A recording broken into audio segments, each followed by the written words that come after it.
মসজিদুন নববীতে বসে রয়েছে আমার আপনার নবী বিশ্বনবী সাহাবাদেরকে নিয়ে মসজিদুন নববীতে আলাপ আলোচনা করছেন।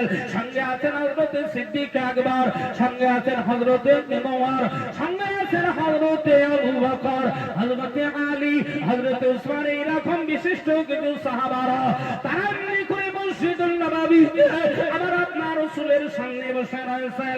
এই অবস্থায় সময়তে দেখতে পাওয়া যায় একটা ইহুদির বাচ্চা মসজিদুন নববী তখন কিন্তু এত পাকা শাখা ছিল না, এত সুন্দর সুন্দর আতর ছিল না, খেজুর পাতার ঘেরা ছিল, খেজুর পাতার ছাওয়া ছিল।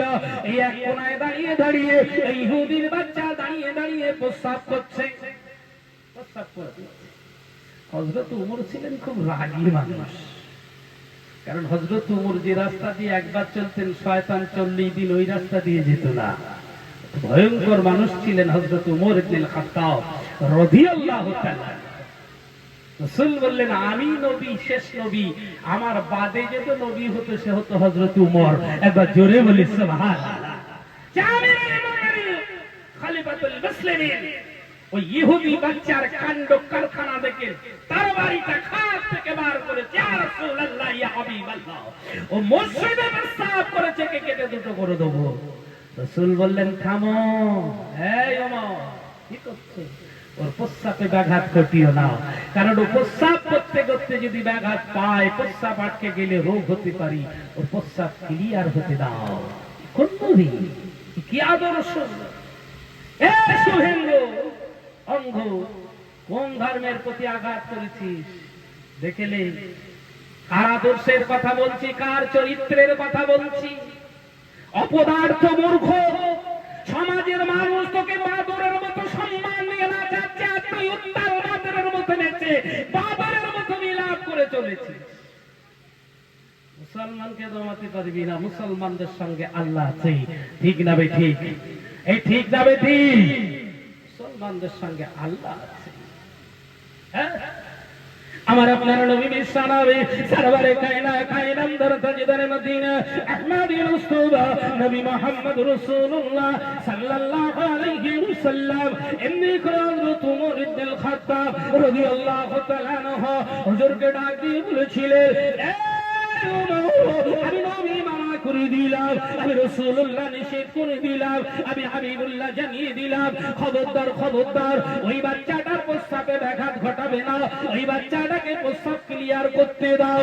হযরত ওমর চুপচাপ বসে পড়লেন। বাচ্চাটা যখন প্রস্রাব ক্লিয়ার হয়ে গেল, আমার রাসূলুল্লাহ মধুর ভাষায়, বড় মায়া কণ্ঠে আমার রাসূলুল্লাহ মধুর ভাষায় মায়া কণ্ঠে বাচ্চাটাকে ডাক দিয়ে বলেছিলেন, বাবা শুনে যাও, আমার কাছে দুটো কথা বলি। বাবা শুধু দুটো কথা। বাবা, এটা আমাদের ইবাদতের জায়গা, এটা আমাদের নামাজের জায়গা, এখানে প্রস্রাব করতে নেই। বাবা কি সুন্দর উপদেশ!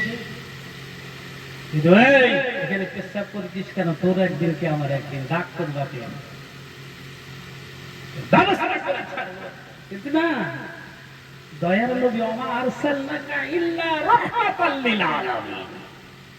রাসূল বললেন, বাবু এটা আমাদের ইবাদতের জায়গা, এখানে ইসরাফ করতে নাই।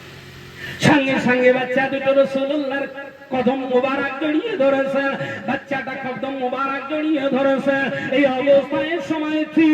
অবস্থায় সময়তে বাচ্চাটা হাউমাউ করে কেঁদে বললেন, ইয়া রাসূলুল্লাহ, ইয়া হাবিবাল্লাহ, ওই প্রস্রাব করা আমার উদ্দেশ্য ছিল না, কারণ আমি মানুষের কাছে শুনেছি আপনি বড় রাগী, আপনি নাকি বড় এমনি করে বিবস্ত্র, আপনি নাকি যখন তখন মানুষের প্রতি আঘাত করেন।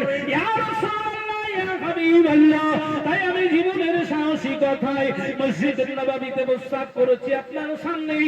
আপনার চরিত্র স্ফুটিত হবে আমার কাছে, আমি আপনাকে পরীক্ষা করার জন্য। ইয়া রাসূলুল্লাহ, ইয়া হাবিবাল্লাহ, আপনার মনে এত দয়া, আপনার মনে এত মায়া, ইয়া রাসূলুল্লাহ, আপনার মনে এত দয়া, আপনার মনে এত মায়া, ওই মানুষগুলো কি করে বলে আমি বুঝি না। ইয়া রাসূলুল্লাহ, ইয়া হাবিবাল্লাহ, আপনার মায়া মাকা কথায় আমার হৃদয়টা শান্ত হয়ে গিয়েছে, আমি এখনই কালেমা পড়ে মুসলমান হয়ে গেলাম। জোরে বলা যাবে না। এখানে মুসলমান করতে তরবারি লেগেছে বলে মনে হয়।